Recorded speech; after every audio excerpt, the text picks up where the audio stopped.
was about the FOC1 enzymes, and what we have seen so far, let's start. That we have seen that FOC1 enzyme was purified, and this enzyme contains 578 amino acids. Its molecular weight is around 64.5 kilodalton and is a monomer or exists as a monomer. Now we know that it recognizes asymmetric DNA. For example, GGATG is the site, and the cleavage occurs 9 to 13 base pair away or downstream of the recognition site. Now, moreover, the footprinting experiment showed that there is a protection of recognition site, but we saw no protection at the cleavage site. So there is no protection. There's something wrong in the.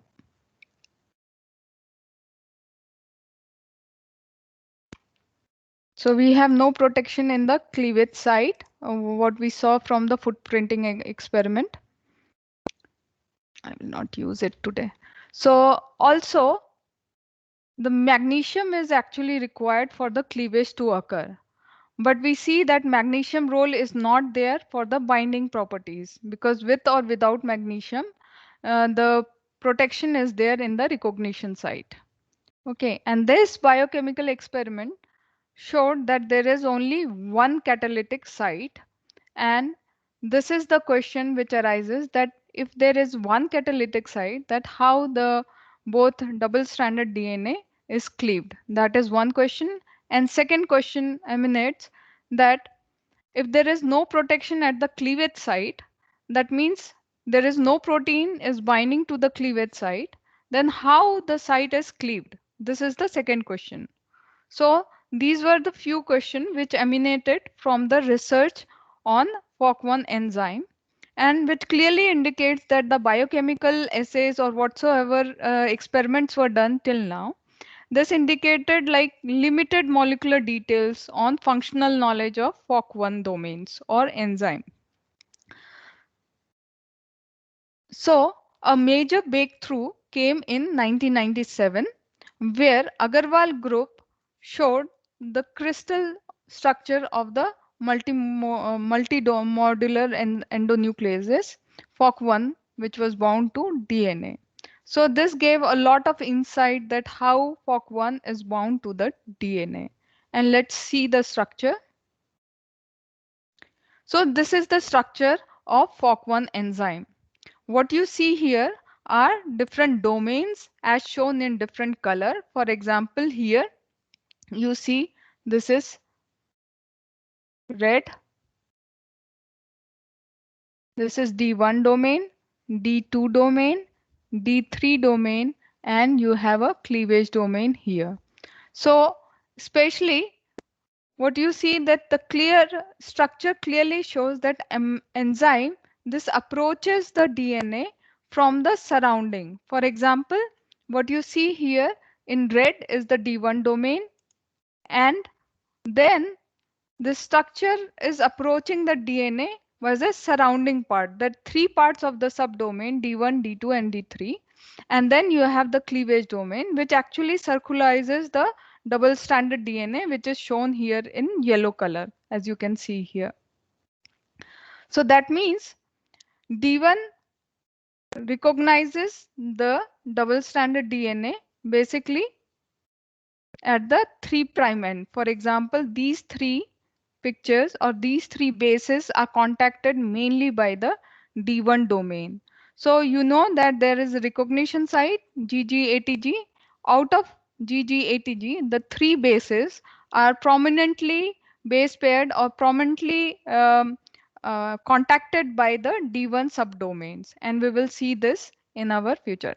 So what if we see closely the D1 domain, then we see exactly there are a lot of different helices. We will go here in detail. This is the D1 domain, and it has the compact structure as you can see here. So what you have is the alpha 1 to alpha 8. There are 8 helices, alpha helices, 2 loops as you can see here, loop 1 and loop 2. And then you have beta sheets, beta 1, beta 2 and some other beta 3 sheets. then you have this N-terminal arm. So this is the N-terminal arm, as you can see here. So most prominently, this helices alpha 4, alpha 5, and alpha 6. In between, you have L1 and L2.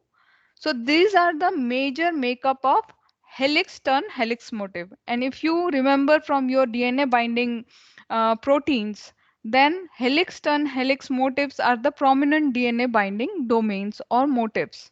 So here the D1 subdomain of the FOC1 enzyme has the helix turn helix structure.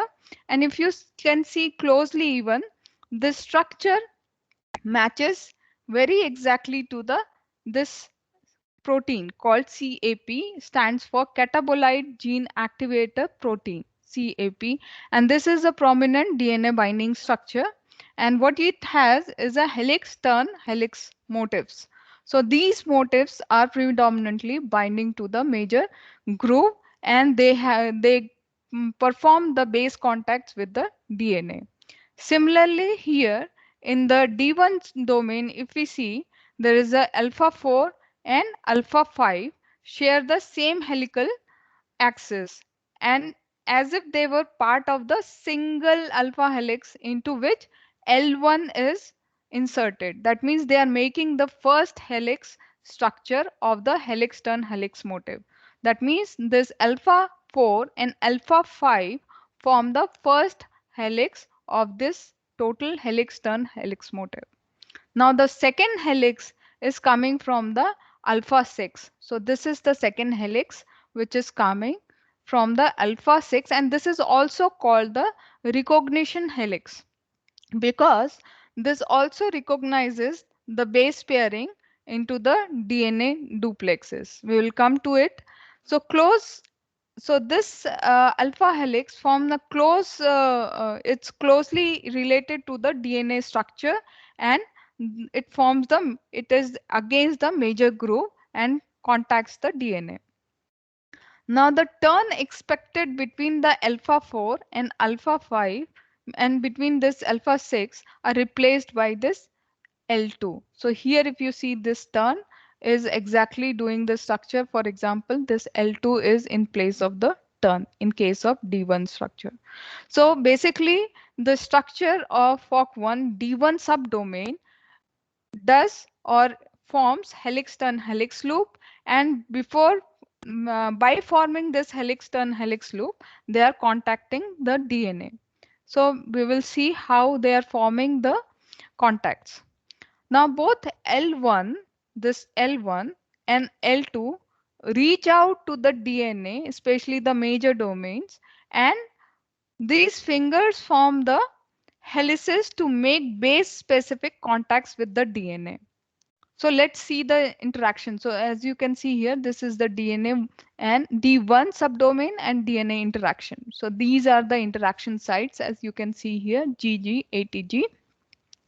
And when you see the D1 subdomain, they basically form interaction at three sub segments. For example, first at the N-terminal arm. For example, here the N-terminal arm is shown here, as you can see, whereas here the N-terminal arm is lying at this region here. What you can see, this one is the N-terminal arm. If you can, I can show. So next contact is the loop 1. So as you can see here, the loop 1 is making a contact. This is the loop 1. And the third contact which occurs within the alpha. So this is the alpha 6 region, this one. And from here you have tryptophan, which also makes a base pair contacts.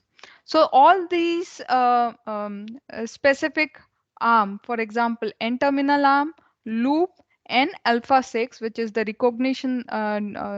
this recognition helix, they are placed exactly at the major groove. So you can see here, these are the major groove, and you have base contacts with these loops.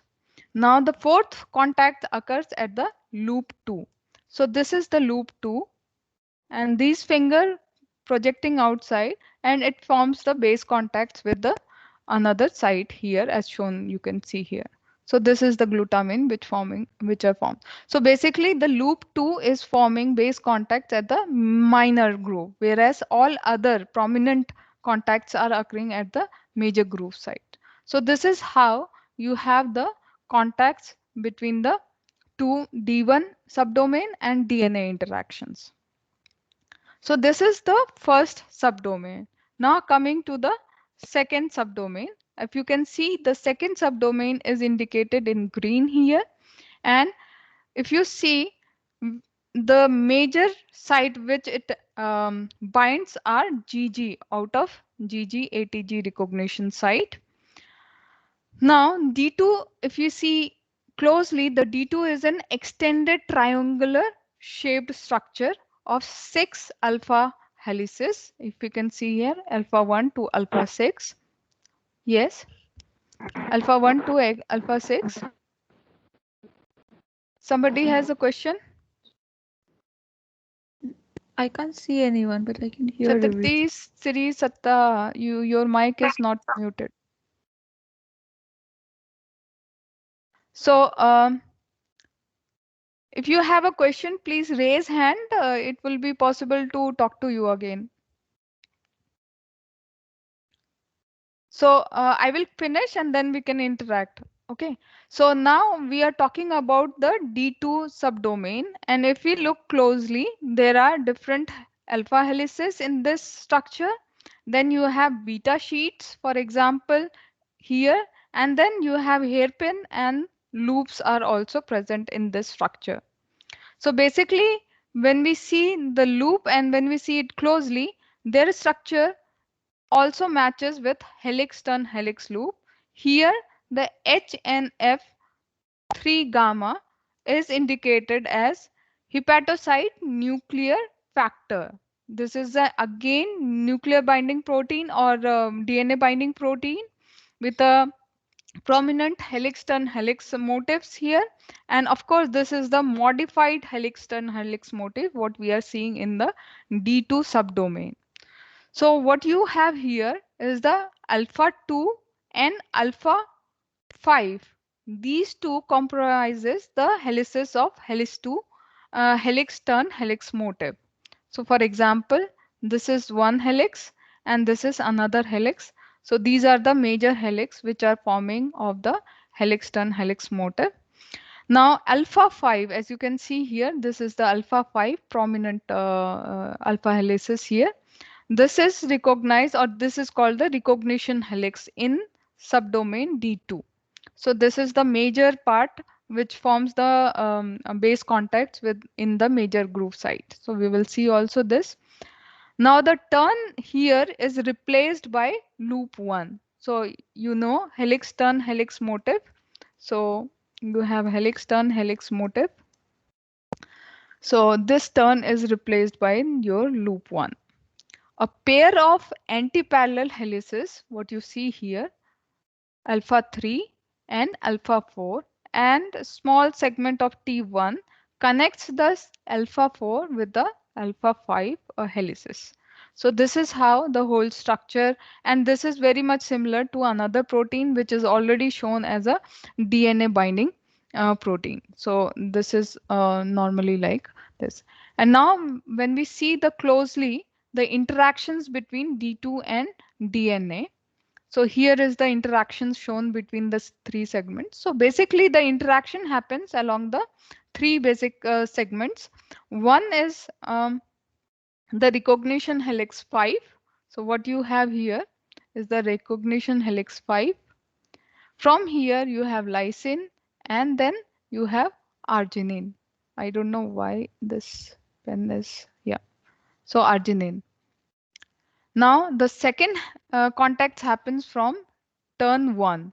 So what you have here is the turn 1, and from here you have glutamine which is forming the contacts. So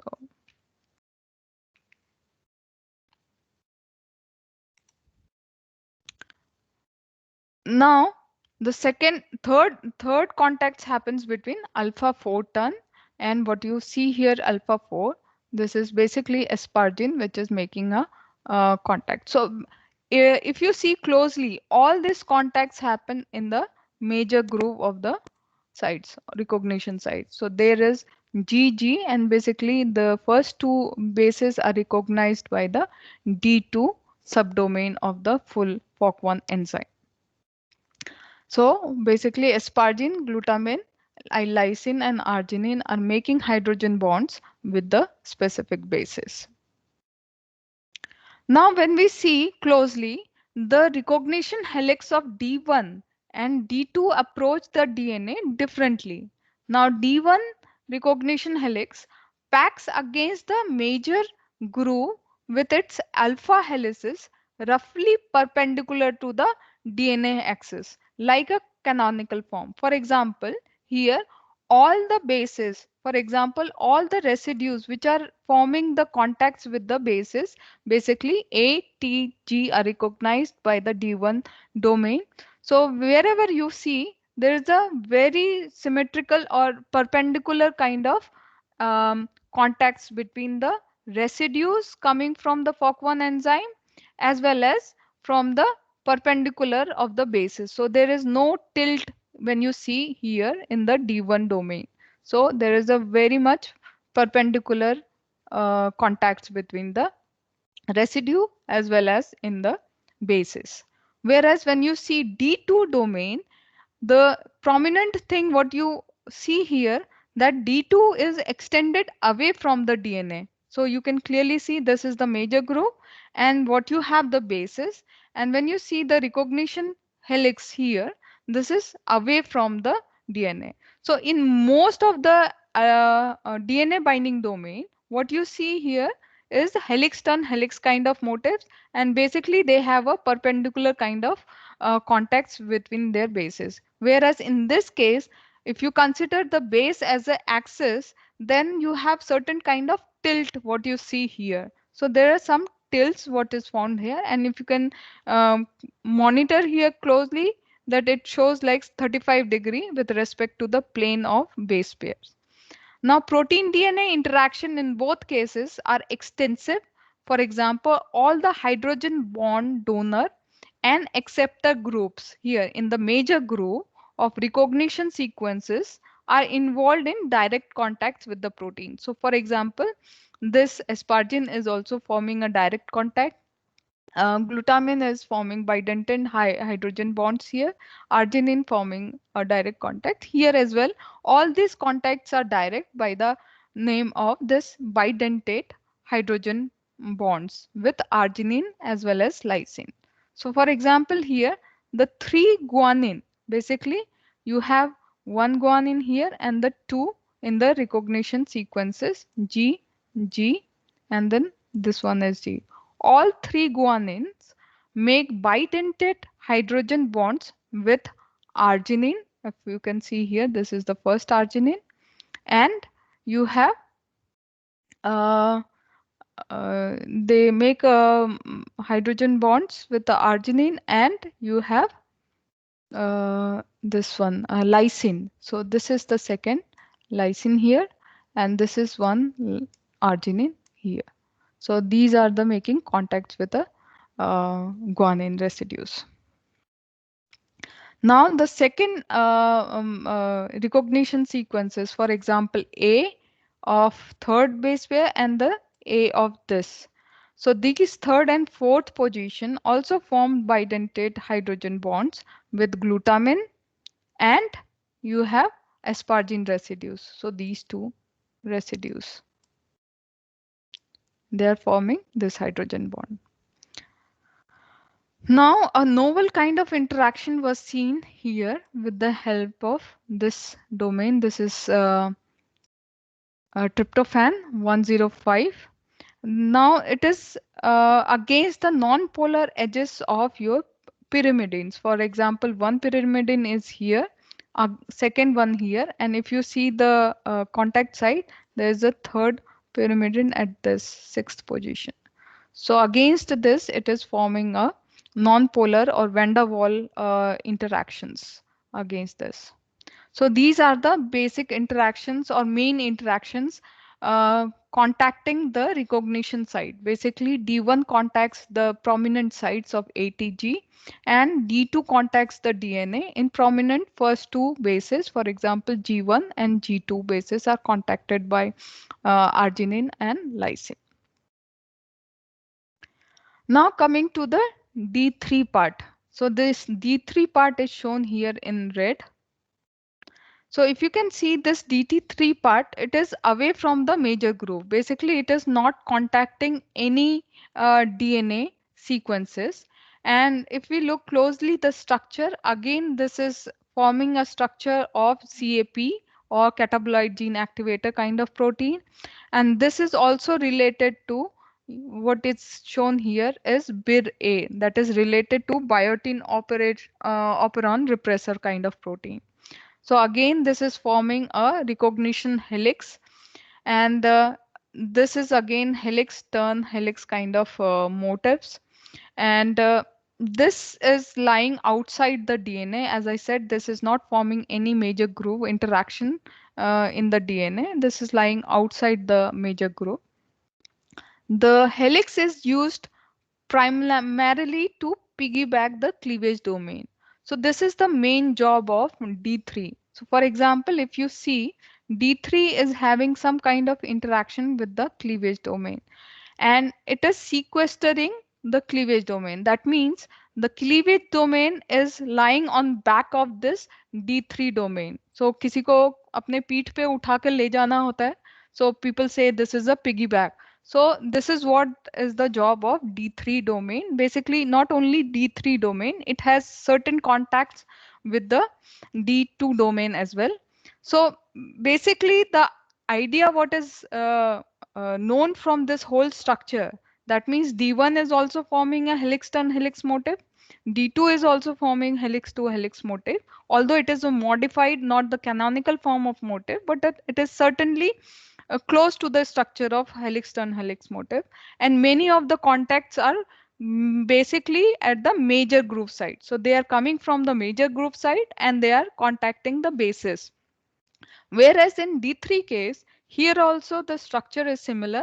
This is helix turn helix motif structure, but the property or the activity is totally different. Here it is not contacting any DNA, but it is mediating protein-protein interaction instead of any protein-DNA interaction. So we will see mainly what are the contacts it is making with the DNA.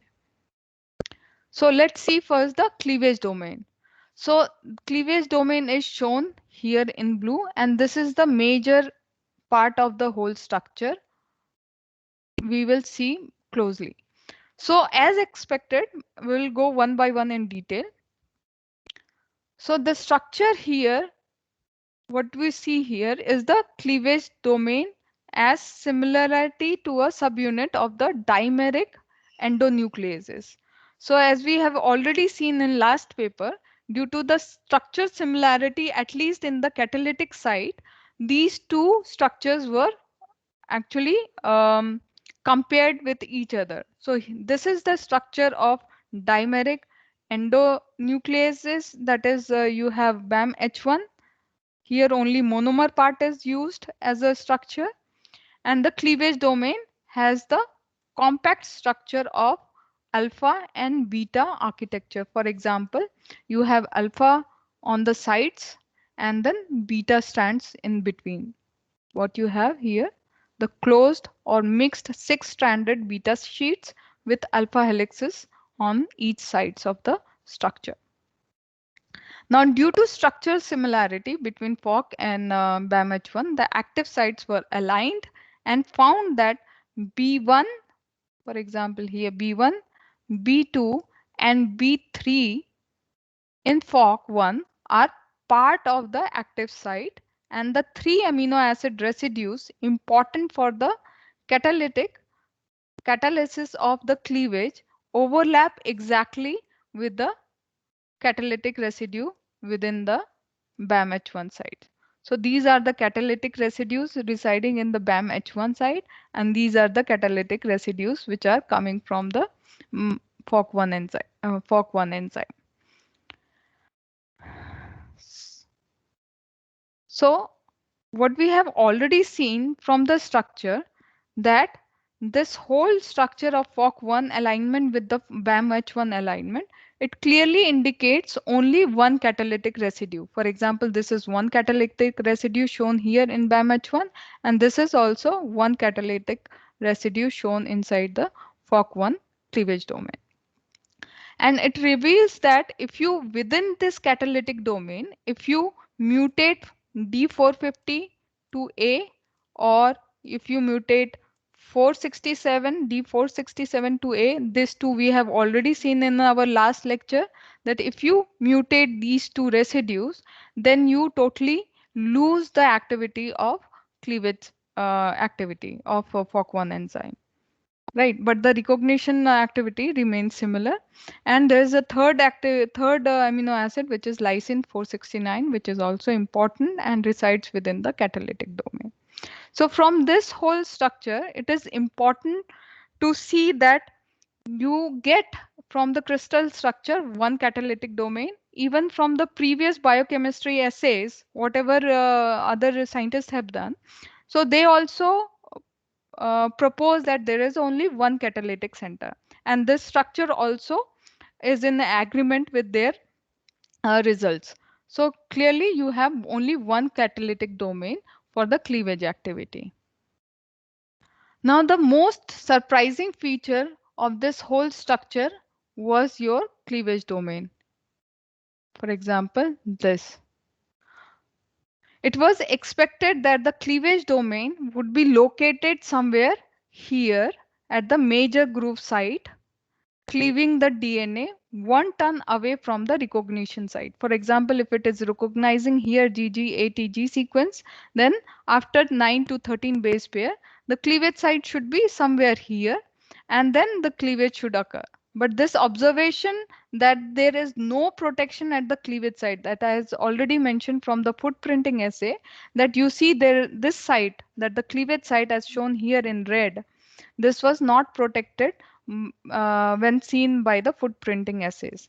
And thus here also in the cleavage domain, what you see in the structure, here also you see that the cleavage domain is sequestered or piggybacked on the recognition domain. So that means it is not lying in the cleavage site, but it is at the associated with the recognition sequence, recognition site itself, or recognition domain of the whole protein.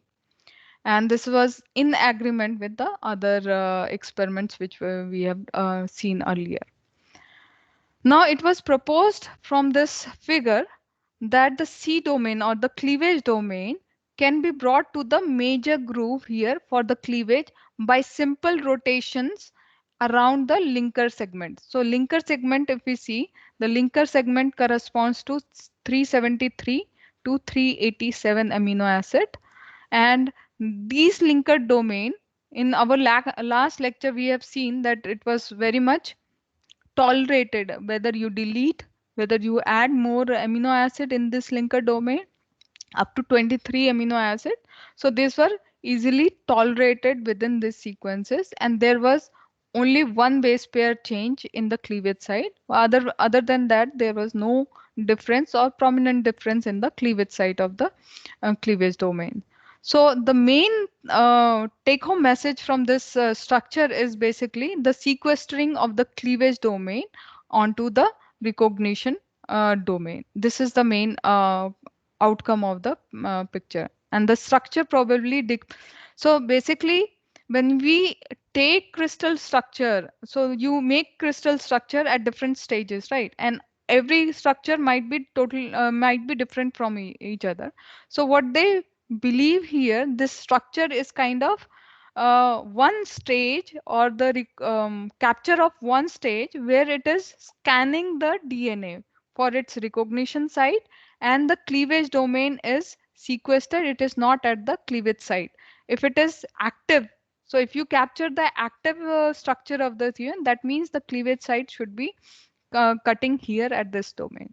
So what they believe, this is the scanning kind of model of what they have crystallized, and what you see here, the DNA is scanned, and for the correct site, and upon finding the magnesium ions, this cleavage site is becoming activated, and this might swing over to the major group for the cleavage of this domain. So this is what their proposition is. So until it is not finding the correct recognition site for binding, the cleavage domain is attached. Until it is not finding the magnesium, it is still piggybacked on the recognition domain here. And as soon as the magnesium is involved, the cleavage or the active site is activated, and it comes to the major group and cleaves at the right position at around 9 to 13 base pair away. So this was the depiction. Or now there is an extensive set of protein-protein interactions between the recognition domain that sequester the cleavage domain. So when you see here, this is the D2 subdomain, this is the D3 subdomain, and various kind of interactions coming from the cleavage domain. And the recognition domain that sequester this cleavage domain, these interactions are basically electrostatic interactions, which are mediated by subdomains of D2, as you can see here, and D3. Now there is also linker segment which is involved here. The complete linker segment is not shown, but this is coming like this. So this linker segment is involved. This K lies in 387. Now apart from linker domain, there is alpha 1, alpha 2, and alpha 3 of the cleavage domain, which is also involved in this electrostatic interactions. And apart from that, you have beta strand of the cleavage domain, which is also taking part in all these interactions. So basically the sequestering needs to be replaced when the cleavage site is active, because it needs to break all this electrostatic interaction and swing over to the cleavage site. So it should come to the cleavage site when the magnesium is activated or when the whole cleavage site is activated. So there is a conformation switch between the inactive site or inactive position of the FOC1 enzyme and then the active site. When the whole enzyme is active, then there is a different conformation altogether. So this is I have taken from other article. This is not within the same article of Agarwal. So what they have done, they have taken two different type 2 restriction enzyme, FOC1 and STS1, and they have mapped the sequences. This is 2D mapping, and as you can see here, alpha 1 to this domain in red. So the alignment they have done. And most importantly, why I have taken this picture is to show the linker domain. So before the cleavage domain starts, you have the linker domain associated here. This corresponds to 373 to 387 amino acid. So basically this is very flexible domain. So basically you have these three prominent D1, D2 and D3. Then you have linker, and the cleavage site is basically attached here. And when it is the active magnesium is present, this gets activated, swings over and then cleaves the active site. So basically this is the main total structure outcome of today's thing. So with this, I am already at the end of my lecture. So in today's talk, we have seen the detailed structure of FOC1 restriction enzyme. Then we have also seen the restriction domains. So you have D1, D2, and D3. Then you have linker domain, cleavage domain, and most prominently, this is the outcome that the cleavage domain is sequestered along the restriction domain. That is why you do not see any protection at the cleavage domain site. And even from this structure, you see that we have only one catalytic site of the in the catalytic domain. That means the question remains there. That means how one catalytic site cleaves two double stranded DNA or the double stranded DNA, so to say. So with this, I close today's lecture. Now it's open for questions.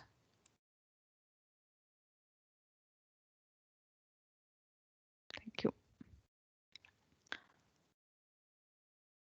So if you have questions, we can start.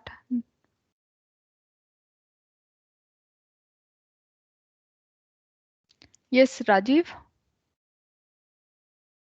Yes, ma'am. With respect to the last thing that you mentioned, how does it catalyze with one catalytic domain?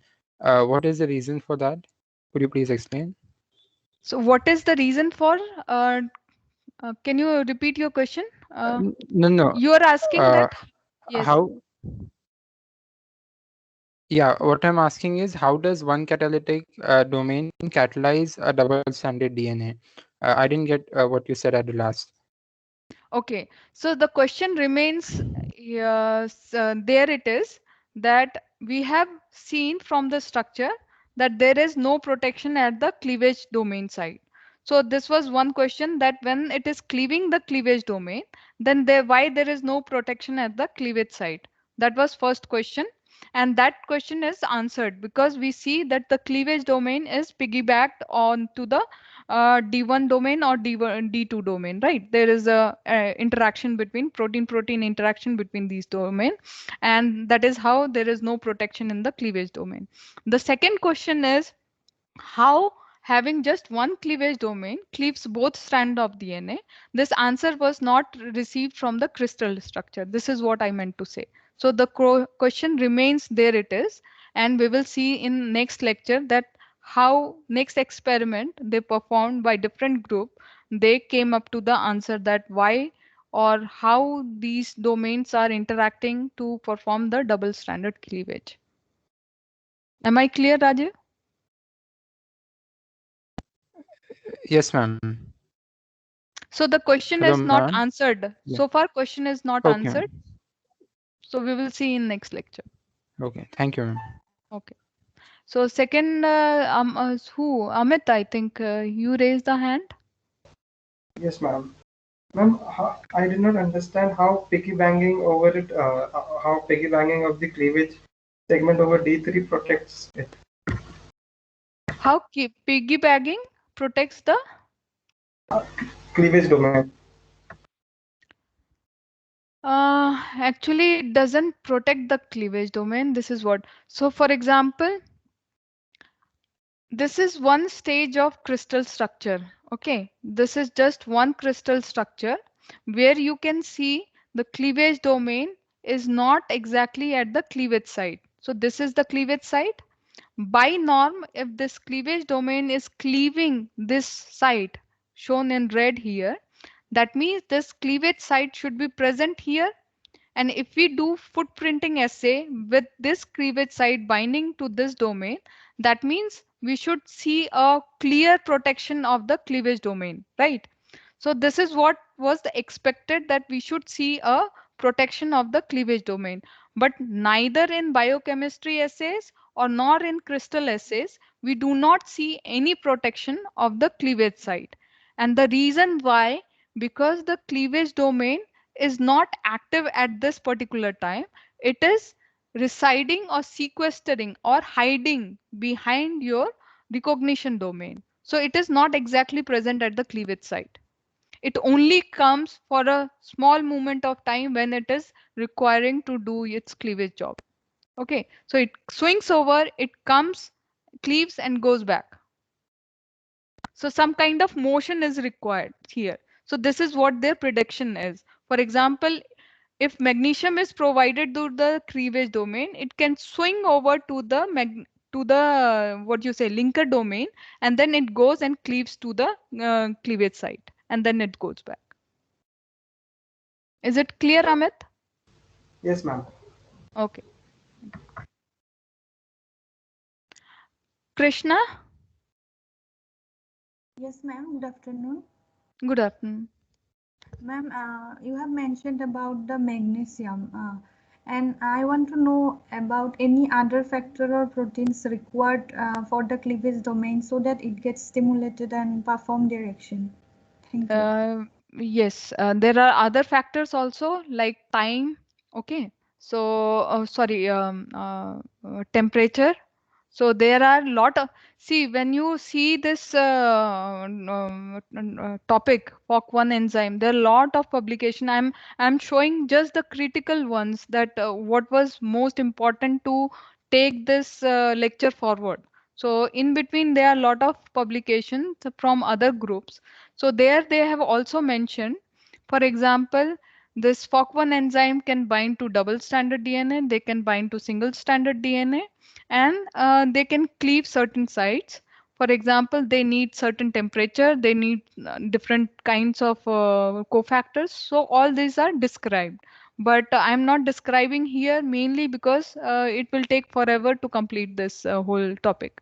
So basically, magnesium is important for the cleavage activity and the recognition domain. For example, here we are talking about GGATG site. So this is only 5 nucleobases, but for cleavage to occur, actually you need at least 9 base pair, 2 in the front, 2 at the bottom. For example, if you have GGATG site, then before GG you should have 2 bases again, and after ATG you should have 2 bases again. So basically you should have around 9 base pair, 2 actually prominently, so that the FOC1 can come and cleave. So other factors like temperature and other important things will be there. So if you require, I can if you require details, maybe I can send you papers or upload you or send you over the email.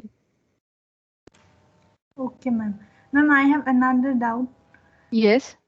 Ma'am, as you said that cleavage domain has no protection. So is that mean that there is no protein in the cleavage domain, or the No, proteins I am from the not saying that cleavage domain has not the protection. I'm so saying that the DNA oligomer where the cleavage should occur, okay, okay, ma'am. that bases do not have any protection. If you remember in the footprinting assay, right? In Yes, footprinting ma'am. assay, there is a proper protection of GGATG site, and this we also see here because the protein is binding to ATG site. Then if you do footprinting assay, these sites are protected, these bases are protected. But when you see the cleavage site, you have gone through the last lecture, Krishna. Yes, ma'am. So in that lecture, if you see that cleavage site is properly, there is no protection of any bases in the cleavage site. So cleavage site, that means I'm saying the bases. Okay. So whatever the bases are there, AT, GC, whatever bases are there at 9 and 13 nucleotides. So those sites are not protected by any protein. That means no protein is binding there. And this we also see from the structure here, because cleavage domain is hiding behind the recognition domains. Okay. Okay, ma'am. Thank you so much. Yeah. Welcome. Surbhi, Yes, hello ma'am, good afternoon. good afternoon. Sir. Ma'am, like is this cleavage domain is having some kind of interaction with the recognition site? No, it is not having any interaction. It is not recognizing any interaction site. So that is a good question. So I forgot to mention that it is not contacting any bases. Basically, it has some kind of interaction with this D2 and D3 domains, but it is not interacting with the bases. Sorry, I forgot to mention that. Okay, ma'am. Thank you. Tirthankar? Good afternoon, ma'am. Am I audible? Yes. Good afternoon. Okay. So in the last lecture, one of the points was that there was absolutely no evidence that this enzyme undergoes any sort of conformational shift. No. How can you say that? So since it's one in unit, so the enzyme does not undergo conformational shift. One recognizes and one cleaves. No conformational shift. One of those points from the last lecture was No. I did not mention that there was a no conformational shift. So at no point I mentioned that.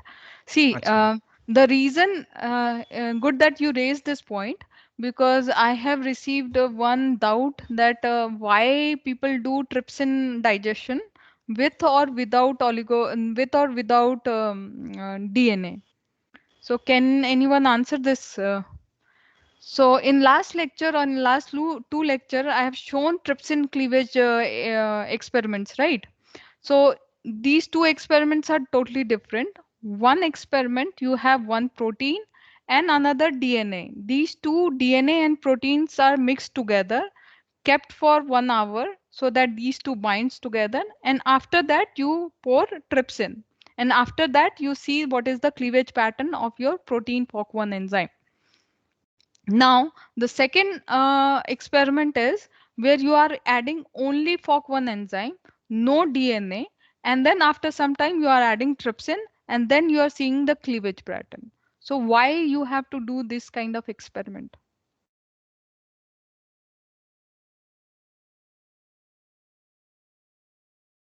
Anyone answer? Does the DNA protein association block a few key amino acids which trypsin can otherwise recognize? Yes, and that particularly shows that in presence and in absence of DNA, protein conformation little bit changes and might change. And that is the reason you have different types of fragments coming out from these two experiments. Okay. So can the movement which the cleavage domain does, Yes. can I call that a conformational shift? Yes, it is a conformation switch. Okay. So similar And to the, yes, ma'am. yes, go ahead. Similar to how I would imagine a conformational shift for more typical enzymes like, say, for example, acetylcholinesterase 2B, I can imagine it similarly. It finds a particular set of parameters, something energy shift happens, conformational shift happens, action Exactly. happens, and then it's back to the base state. That's how I can Exactly. imagine it, right? Exactly. Ah. Yes, you can imagine like that. So Okay, so similarly here, like I mentioned also about the linker domain in last lecture, right?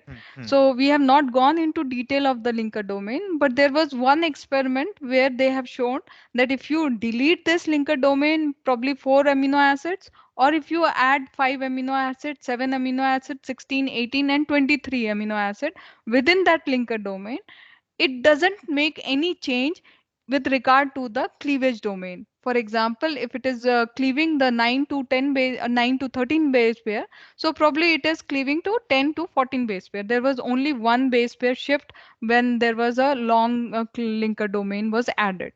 So that also defines that since this linker domain is very well tolerated, and why we can see here, because this linker domain is easily flexible, and onto that the cleavage domain is hiding, so everything is goes back back to the position, and then whenever the right exact atmosphere is created with the help of magnesium ions, it gives the free energy, and then it swings over, cleaves it, and then goes back to the position.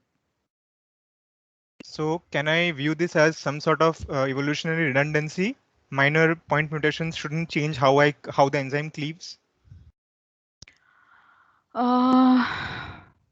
Because if the length That increases or decreases and the site barely changes, that's some degree of redundancy built into it. Can I think about it yes, this way?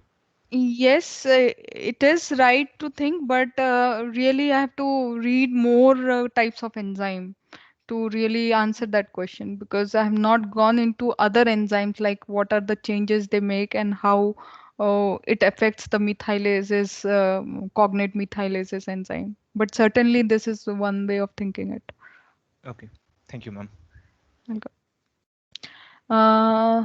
Yes, somebody else was raising hand. Chitta, yes, Yes, Chandni? ma'am. Yes. Ma'am,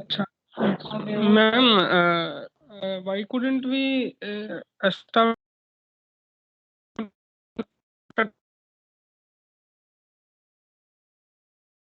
Your voice domain is binds not. to the Your voice is not clear. It is breaking in between.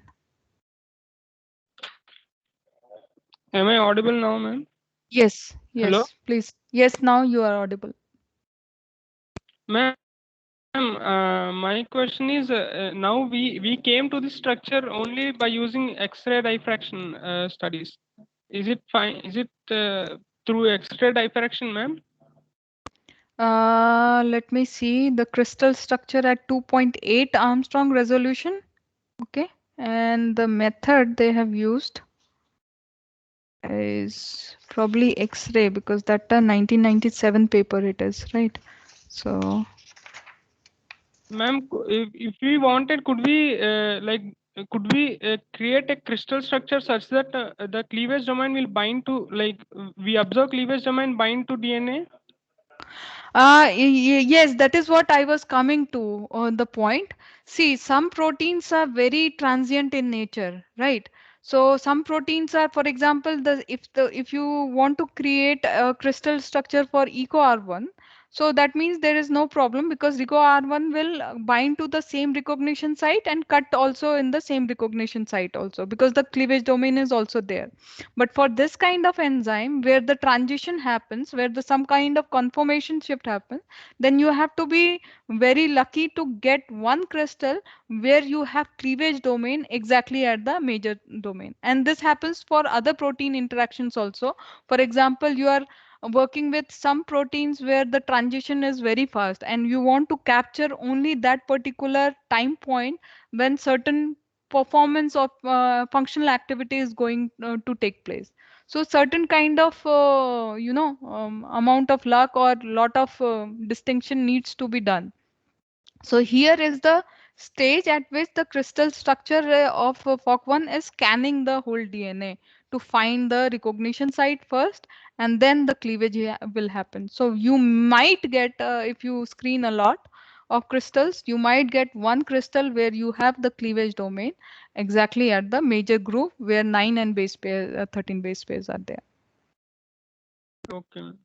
So, we don't get, but anyways, there will be a stabilized conformation for every protein, no, ma'am. I think we will end up with this structure only, even if we create a crystal. Yes, that is what. See, I'm not from the crystal background, so I'm only for the teaching purpose. I mean, but whoever does the crystal structures or who knows more, they can be able to give you much bigger. But as far as you are saying, this is absolutely correct that there is only one, absolutely minimum kind of energy where it is stable. So you will get mostly at that structure. So Okay. that is why other methods, for example, I don't know, NMR or other, where you get a lot of different solution structures. But this protein is really big. For NMR, you really take a small pieces and then you go for the structures determination. Yes, ma'am. Okay, ma'am. Okay, wonderful. Any other doubts?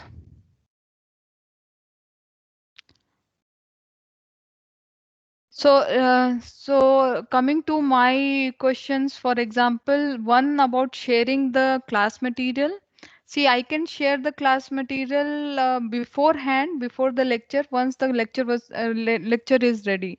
So most of the time it is not possible, but as soon as it is possible for particular lecture, I will be able to upload that particular paper and share the whole material. So that is not a problem. And second thing about the students who are coming for auditing and they have entered late. For example, there was one email to me today, and there they're asking what is the rules and regulations for attending this course and other thing. Everything is mentioned in the class material side. So if you go, you will see the class material side, and since from the day one introductory lecture till lecture 5, today it will be uploaded. So you don't need any extra amount of information to be shared. And third thing about the form for discussing questions, the form is open for today also because some students were not able to fill in their queries. So I would say that it is open for today as well, and by night it will be closed so that I get all the questions and then we can discuss it at some other point. So basically we are discussing every day. So I guess this form setup is fine for us. If I don't answer any question, and if I think that I need a lot of input from other side, that kind of question I will refrain answering on that point of time. Maybe I can study and then answer back to you. Is that fine to everyone? Yes, ma'am. Okay. Yes, ma'am. Okay. So if are there any further questions on today's lecture? So if there are no further questions, I thank you all, and I request all of you, please go and study the material, study the paper. Paper is lengthy, so I have taken only few portion. For example, in today's paper also, if you see last portion, they have mentioned about some other enzymes, but that part I have not included. In last lecture also, some part included hemimethylation and other sites. So those part I have not taken. Okay. So this will be the 5th lecture, and probably one more lecture on FOC1 enzyme. And then we will move further for transcription factor, for example, zinc finger proteins. So what are they and how it was discovered? So all that thing we will study after next lecture. Okay. All the best. Okay. Thank you. Thank you, ma'am. Thank you, ma'am.